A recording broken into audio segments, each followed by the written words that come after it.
2026 পাখির চোখ করে ভোট করা হবে। সেখানে দেখা যাচ্ছে কেন্দ্র সরকার স্যার এনআরসি এবং বাংলা ভাষায় কথা বললে তাকে বাংলাদেশি বলা হচ্ছে। মুখ্যমন্ত্রী মমতা বন্দ্যোপাধ্যায় সেখানে একটা ভাষা আন্দোলনের জন্য যেখানে একটা ধর্ণা মঞ্চ করেছিলেন, দুদিন আগে দেখা গেল সেখানে সেই ধর্ণা মঞ্চ সেনা প্রধানরা খুলে দিল। কি কি নজরে আপনারা দেখছেন? তাহলে কি একটা চক্রান্ত করছে কেন্দ্র সরকার? হ্যাঁ, চক্রান্ত তো অবশ্যই। আজকে বাংলা যা ভাবে ইন্ডিয়া তার একদিন পরে ভাবে, আর মমতা ব্যানার্জি ভাবে যে আজকে 1 মাস পরে কি 1 বছর পরে সারা ভারতবর্ষ ভাবে। আজকে মমতা ব্যানার্জিকে দমানোর জন্য যেভাবে কেন্দ্র সরকার ও তার সেনাবাহিনীকে সম্মান জানিয়ে বলছি, সেনাবাহিনী আমাদের রক্ষাকর্তা, কিন্তু সেনাবাহিনীর উপরে তো কারা আছে, যারা আছে তারা এই আমাদের বাংলা যে বাইরের পরিযায়ী শ্রমিকরা যারা বাইরে আছে তাদের পরে অত্যাচার হচ্ছে। আজ বাঙালিরা স্বাধীনতার জন্য যা করেছে, এই জন্য আমরা দেখেছি যে আজ সেলুলার জেলে গেলে দেখা যায় যে কত বাঙালি সেলুলার জেলে বন্দি ছিল। সেখানেও তাদের নাম কেটে দেয়া হচ্ছে।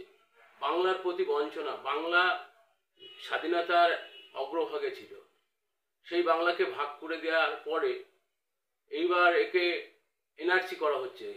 বিহারিরা বলছে আমরা এই জায়গার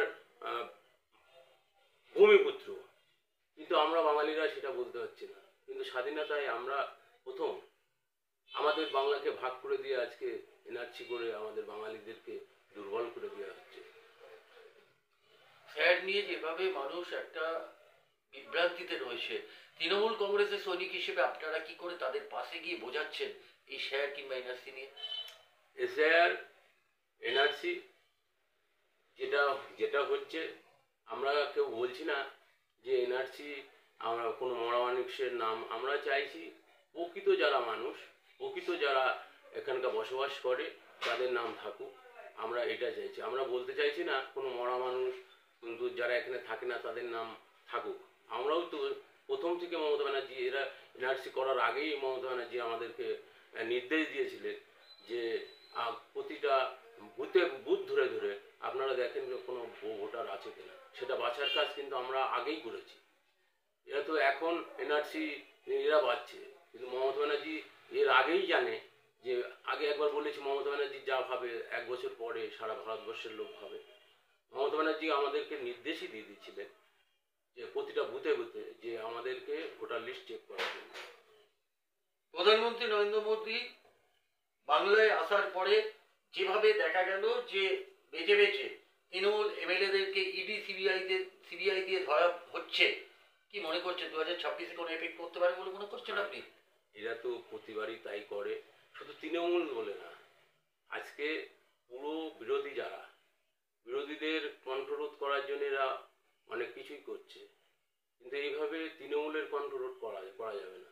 বাংলা সারা জীবন লড়াই করেছে, প্রয়োজনে রক্তের বিনিময় হলে তৃণমূলের সৈনিকরা এই লড়াই চালিয়ে যাবে। আর ভোট সাধারণ মানুষ ভোট দেবে। সাধারণ মানুষ, আমাদের কোনো নেতাদের দরকার হবে না, মমতা ব্যানার্জির নামটাই যথেষ্ট। আমাদের মতো নেতাদের দেখে লোকে ভোট দেয় না, ভোট দেয় মমতা ব্যানার্জির নামে। তাই গ্রামে মমতা ব্যানার্জির যা প্রকল্প যেভাবে কাজ হয়েছে, তাতে ভোটের জন্য আমরা চিন্তা করি না।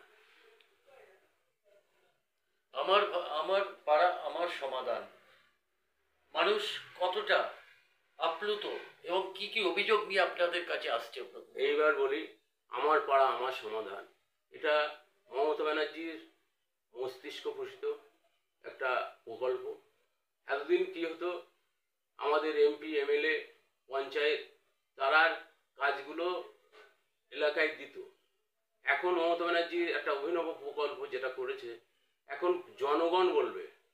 এখানে দলমত নির্বিশেষে, কোনো দলমত নির্বিশেষে আমার এখানে একটা ছোট রাস্তার দরকার, আমার এখানে এই মন্দিরের সামনে একটু লাইট দরকার, এগুলো পাবলিক যেগুলো প্রয়োজন পাবলিক তারা নিজেরা এসে বলছে।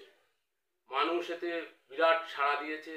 এই প্রকল্পের মাধ্যমে বহু মানুষ, প্রান্তিক এলাকা যেখানে কেউ পৌঁছাতেই পারত না, সেই সব এলাকার মানুষ আসছে, তারা তাদের প্রকল্পের কথা বলছে, সেটা লিপিবদ্ধ করা হচ্ছে। এর থেকে বড় পাওনা আমাদের কাছে, আমি একজন তৃণমূল দলের সৈনিক হিসেবে আমি নিজেকে গর্ববোধ মনে করছি। আমি গর্বিত যে আমি তৃণমূল দলের একজন সৈনিক। সবশেষ আপনাকে একটা প্রশ্ন করছি, যেখানে দেখা যাচ্ছে যে 21শে জুলাই মঞ্চ থেকে অভিষেক বন্দ্যোপাধ্যায় বলেছিল যে জয় বাংলা বলিয়ে ছাড়বো। প্রধানমন্ত্রী এসে সেখানে শুনতে পাওয়া গেল যে জয় মা দুর্গা, জয় মা কালী, এবং অবশেষে প্রধানমন্ত্রীকে বলবে জয় বাংলা। জয় বাংলা এটা তো বাংলাদেশের স্লোগান নয়, এটা আমাদের বহু বছর আগে জয় বাংলার স্লোগান। আমরা স্বাধীনতার আগে এই স্লোগান চলছে। আমরা বাংলায় থাকি, আমরা বাংলা জয় বাংলা বলবো না কেন? সব জায়গার একটা, আমরা ওয়েস্ট বেঙ্গলের লোক, আমরা বাংলার লোক, আমরা জয় বাংলা আমাদের ধ্বনি, মানে আমাদের যে জয় বাংলার যে এটা সে মানে জয় বাংলা নিয়ে তো কোনো নেই। আমরা বাংলায় থাকি, আমরা গর্বিত, আমরা বাঙালি। কিন্তু জয় বাংলা বলার জন্য মানুষকে অনেক এর মুখে পড়তে, হেনস্থার শিকার হতে হচ্ছে। কি বলবেন সেটা আপনি? হেনস্থ যারা করছে তারা বাংলা বিরোধী, বাংলার শত্রু, তারা এই হেনস্থাগুলো করছে। আচ্ছা দাদা, তৃণমূলে দেখা যাচ্ছে আর পুরনো লোক সম্মান পাচ্ছে না অনেক জায়গায়, তো এই এরিয়াতে কি? না, এটা যেটা বলেছেন এটা ঘটনা বহু এলাকায় আছে, কিন্তু আমাদের সমস্ত কর্মীরা সব মাঠে ময়দানে আছে। আমরা পুরনো কর্মীদেরকে সম্মান দিয়ে আমরা দল চালাচ্ছি এবং সব কর্মীরাই সম্মান পাচ্ছে। এটা নয় যে পুরনো কেউ নেই। মাঝে একটা সমস্যা তৈরি হয়েছিল যে পুরনো লোকরা, কিন্তু এখন সবাই আগে যে তৃণমূলের উপরে যে একটা অনীহা এসেছিল মানুষের, এখন সবাই একজোট হয়ে পুরনো লোকরা সব কিন্তু এক হয়ে এখন এই বাঙালিদের পরে অত্যাচারের পরে সবাই এখন আমাদের পুরনো কর্মীরা কেউ আর বসে নেই। থ্যাংক ইউ দাদা, অনেক ধন্যবাদ।